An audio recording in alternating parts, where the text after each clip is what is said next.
Robin Hood Radio presents Stage Right or Not with Michele Willens. Michele is a longtime journalist and herself is a published playwright of several theatrical works. She's a frequent contributor to the Huffington Post, Daily Beast, and the Atlantic websites. Another opening of another show. Well, I am into my second month reporting on the world of theater, which has obviously gone completely virtual. The creative community has stepped up. The variety is staggering, and you could probably fill a whole day getting fed music, conversation, backstage moments, entire plays, and more. This past week alone, I watched Fleabag, a recording of the one-woman theatrical version, which I could not see when it played here because it sold out in 2 minutes. I watched a live 2-hour reading of Terrence McNally's Lips Together, Teeth Apart, a play I'd seen years ago on Broadway. And I watched a 10-minute live reading from the Skylight Theater in Los Angeles. One goes up there every Thursday. The next one was written by the late and great Buck Henry. As for Fleabag, it is being offered by National Theater Live and can be seen via Amazon. You pay $5 and the money goes to a Corona fund. So you can feel guilt-free as you watch Phoebe Waller-Bridge spout a lot of sexual 4-letter word material. Now, I personally like the TV series much more, but as long as you know what you're getting, you'll likely be entertained for 65 minutes. Now, that one's only up for 2 more weeks, by the way. The presentation I enjoyed much more was Lips Together, Teeth Apart on Broadway.com, which was performed live and I expect was taped as well. The play is not perfect, but the foursome of actors reading this together for the first time with maybe a rehearsal or two is excellent. Zachary Pinto, Jesse Tyler Ferguson, and Celia Keenan Bolger have all done exquisite work on stage. And it's a treat to sit on your couch in your pajamas and join the complications McNally dreamed up for this quirky quartet over a charged weekend on Fire Island. Okay, as for other companies and or projects, check out starsinthehouse.com, where you can hear folks like Lin-Manuel Miranda, Tina Fey, and Billy Porter talk or sing about, well, anything, and who cares? They are in their living rooms, and now they can be in yours. That happens at 2 and 8 p.m. most days of the week. The Roundabout Theater Company is offering various options, including something called Off Scripts, wherein we can watch stars of past shows talk about favorite moments audiences did not get to see. BBC.com mostly gives theater reports and entertainment from across the ocean, but it is instructive and filled with news and suggestions. Theater Mania on our shores does much of the same. Today Tix offers all kinds of goodies, now including the opportunity to read scripts online. The Classic Stage Company has been the nonprofit home of many an offbeat, pared down, and exciting production. Now check out its site for some good conversations. The same is true with Theater Row's site. Now, these are all smallish companies, always struggling, always raising money, always trying to stay relevant. So it feels right to give back whenever, in whatever way we can. Speaking of gratitude, so many feel the need to help during this crisis. And of course, it's difficult because of all the physical restrictions. But you can subscribe or become a member of one of your neighborhood performing arts companies. You can take classes online, be they dancing or performing, and the instructor needs the help, believe me. If you've already bought tickets to shows that ain't happening now, well, maybe donate the money back rather than taking the refund. Those are just a few ideas. Every week there is theater news, and by definition, it's probably not going to be good. What show is announcing its premature closure next? Well, the answer to that one seems to be Beetlejuice, which was caught in a bind anyway. After a slow start, it had suddenly picked up some steam, but then was told it would have to pack up when the Music Man, Harold Hill, as embodied by Hugh Jackman, arrives, we hope, in the fall. Well, this takes care of that issue. Lincoln Center announced its entire summer season will not happen. The American Ballet Theater just this morning announced the same for its critically important May to July season. We are still waiting on the Public Theater and its Shakespeare in the Park schedule, if any.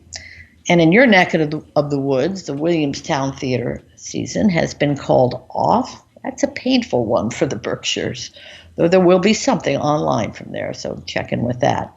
So many festivals like that one in Ojai in California, the Powerhouse at Vassar College, artists work all year to be invited, theater goers to get tickets to see the work that begins at those summer programs.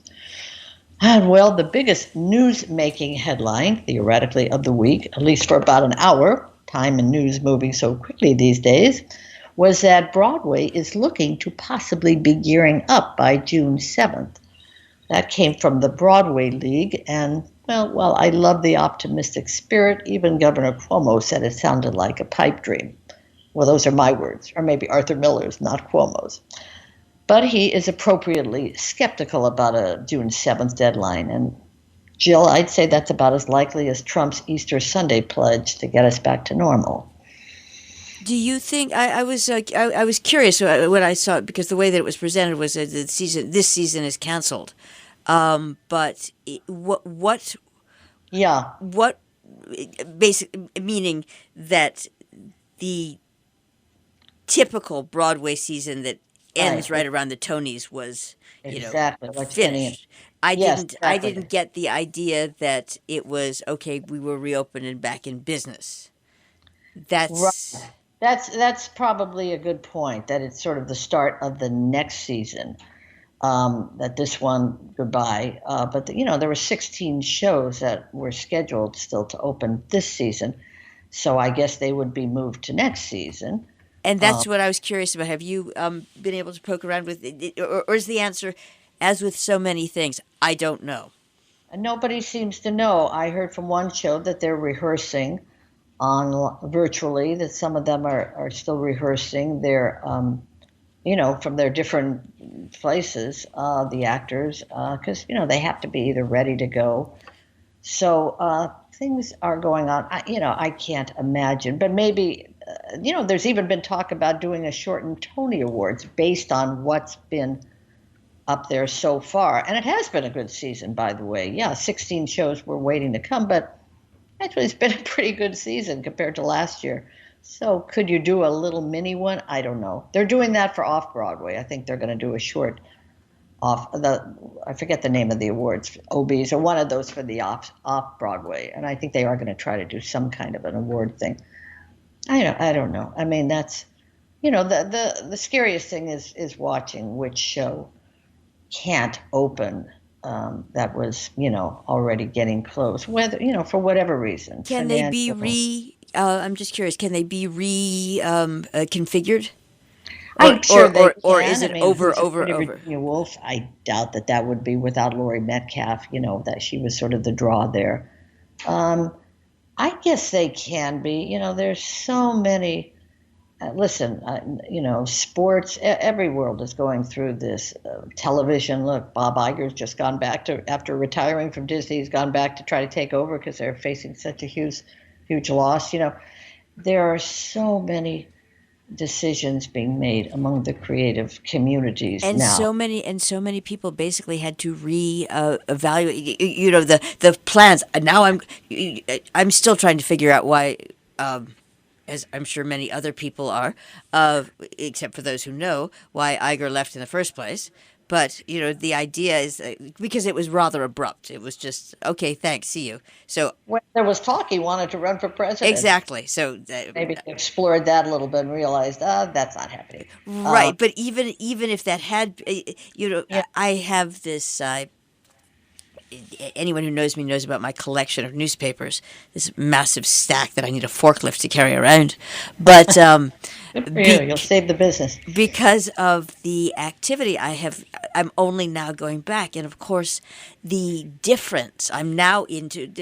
For much of February we did have the virus elsewhere. For much of January it was impeach. It's like I I got love the collective selective Yeah. memory, and if I survive this entire thing, and I ruled the world, I would say political coverage really needs to be way different, because now, of course, it's, who knew what? It's people. Yeah, of course. What did he know and when did he know it? We're Right. Well, back to that's all great, except that if you have a forklift's worth of newspapers, you can see exactly what they were saying when they should have been saying, yoo-hoo, we have a problem. Because it was all, it's over there. It's not an issue. And I'm talking Right. about the New York Times, the Wall Street Journal, the Financial Times, and for fun, the New York Post. Okay, so it's not. It's the collective voice was saying one thing, and obviously decisions were made in that are completely different than it's like. All right, welcome to your world. No one's at work. How are we going to solve this one, folks? Yeah, it's really it's a fascinating time, and like I said, I like optimism, and you want to make people feel good. On the other hand, you don't want to make these ridiculous pie in the sky. Easter Sunday, in 2 weeks, we're all going to be back in church. No, we're going to have an opera singer standing in front of the church in Milano singing alone, and a pope who is right. and that was all. Though I will say this about the Archbishop of New York, Cardinal Dolan, and he's actually, he's got a message that resonates, irrespective of your religion. It's just basically, all right. This is a test. Let's see who comes through. God gave us a brain and common sense. Listen, we're all together in this one. There's no doubt about it. So you don't even though it is disproportionate in what it is doing to people, it's everyone. And then if we want to even do everyone, it's the world. So we get the opportunity in here, and this isn't optimistic as much as it is, wow, people really ought to sharpen their pencils. Sorry to sound Jurassic. Roll up your sleeves. And since you have to reconfigure it anyway, why don't you do it intelligently? Long term for everyone instead of... Absolutely. It's not optimistic. It's being realistic. And, I'm reading a book right now about Churchill, and the latest book on Winston Churchill in World War II, of course. And, you read about what a leader can do in terms of, and we had one over here at the same time. Once we got, really getting the country feeling good, feeling motivated, even in the worst of times. We're not there yet. God knows if we're going to be. But on the other hand, God bless the creative people. No, it's not about lives lost per se, though they are losing lives, of course, in that world too, in the community. But it is about people trying in their own way to make us smile, to make us dance, even if we have to click on their names or pay $5 or whatever. But, the show goes on, even if it's just online. Stage Right or Not with Michele Willens, produced in the studios of Robin Hood Radio, robinhoodradio.com.